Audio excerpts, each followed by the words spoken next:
Okay, so just fixing some of the little bits and pieces on the downmill data sheet. So first thing is NQ is not a valid drill type. You can see in the drop down list, NQ is a type of DD, diamond drill core.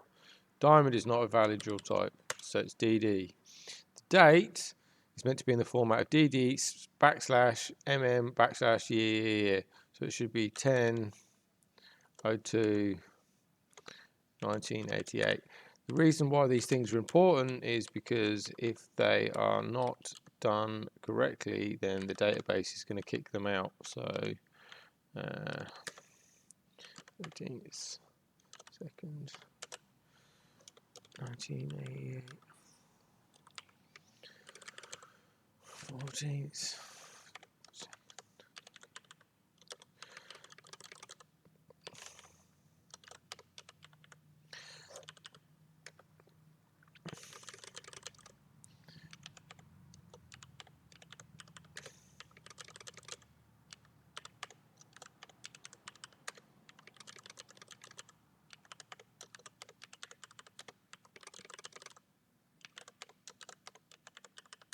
All right, cool. Got no date on that. It's fine.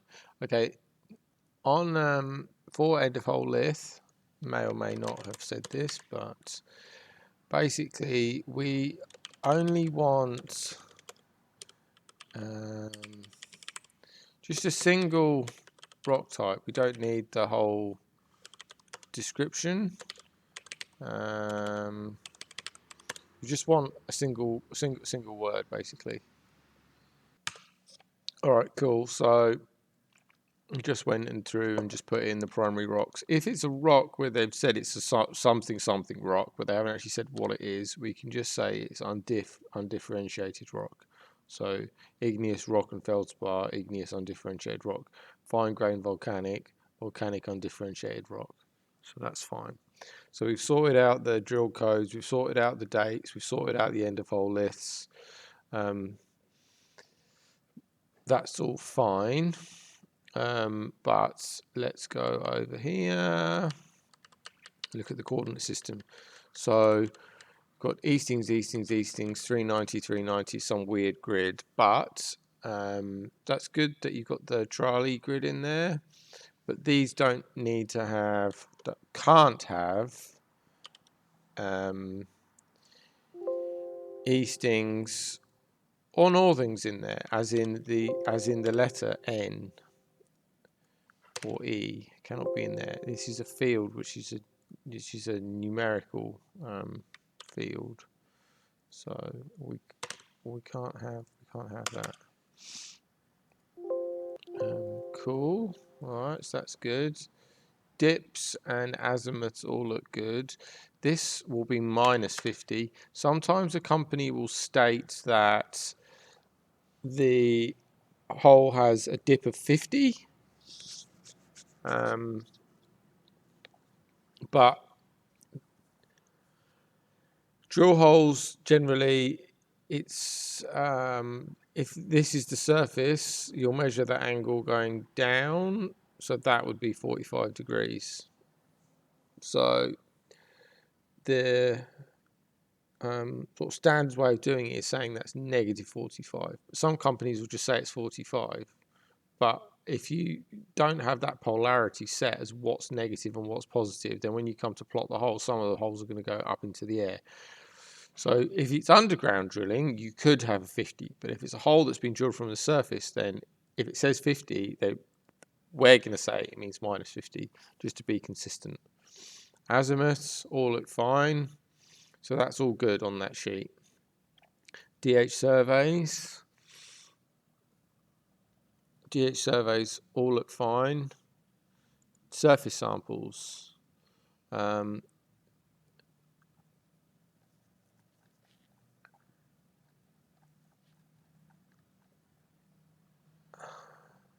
They look fine, as in the sample types and the sample IDs. If that's what they are, that's what they are. However, this Ridge Sys, although there's not a drop-down menu in there, there is actually a coordinate system thing over here, AMG 84. This is the one that you're referring to. So we're just going to try and be consistent. So we'll just use that. It's not your fault you weren't to know that.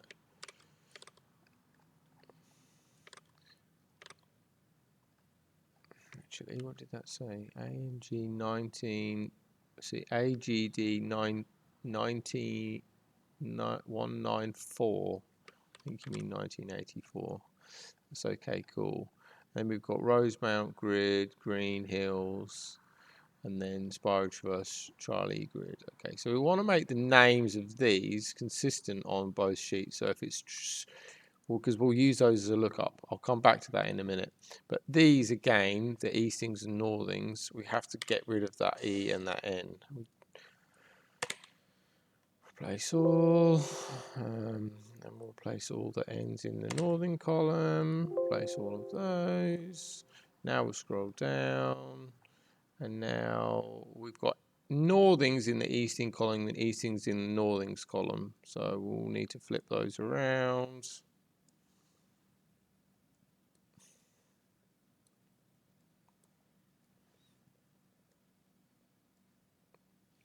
And now we'll need to do the find and replace on the Eastings again. And we'll need to do a find and replace on the Northings.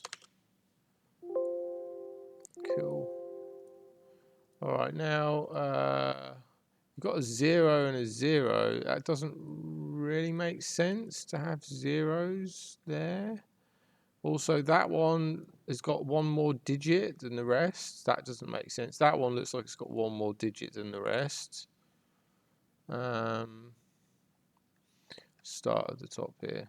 So I'm just looking at the numbers, basically, just to see if there's any sort of obvious weirdness in the numbers. That one's got a white, like a white space in the middle of it. So it's a blank.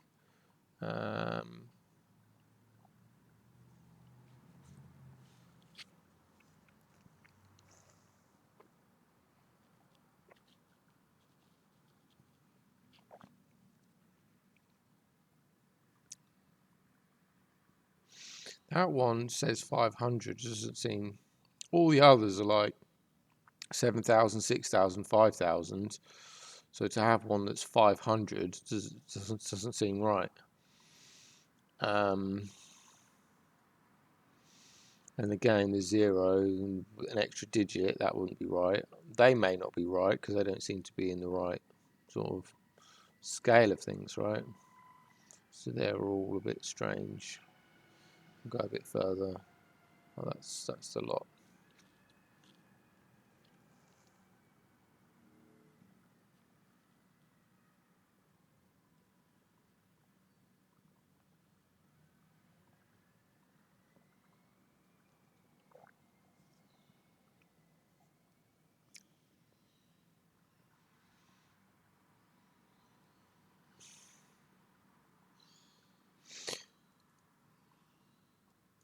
That looks like a. That almost looks like a letter O. If you copy this and just put it into a, paste it into a cell, you see how it's left shifted it? So that was an OCR thing. Hard to spot, but if you put it into a normal cell and you let Excel do the justification, you'll see that it will push text to the left. So text will go to the left and numbers will go to the right. So you can have numbers, numbers, numbers. Then you can have numbers with an O in it, and it's going to push it to the left because it's put the text to the left and that's got text in it, okay? So easier to spot if you just let it do that rather than if you force this to justify. If you force the justification in the cell to be in the middle, you're not going to see it. Make it left and it will make everything left. Grab it, copy it, paste it into a cell like I did before. Well, it's not working now, but you saw what it did in the first place before it justified it. So it's pushed the letter over. So 6910 is an OCRing thing. So that's 6910. So that one was bad. I think other than that, they look like they should be okay. There's just a few in there which need to be checked, and I might send them back to you to look because you know more where they came from.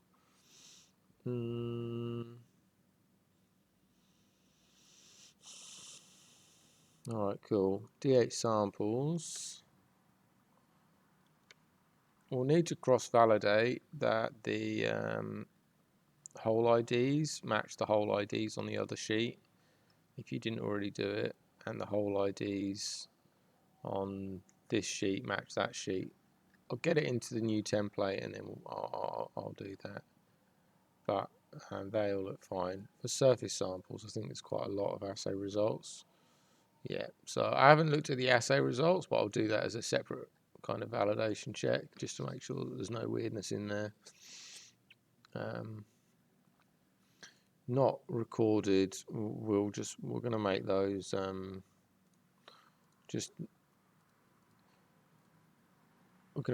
just blank cells. I'll explain a little bit about the different types of non-numerical values that you might encounter and what they mean with different codes that you might come across, just so you can understand. Okay, so as you can see, it wasn't terrible, but there's a few things in there which we need to check.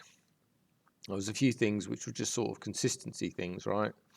And it's important that we try to get those right the first time, otherwise it's just an added level of kind of hassle to have to go through and do it.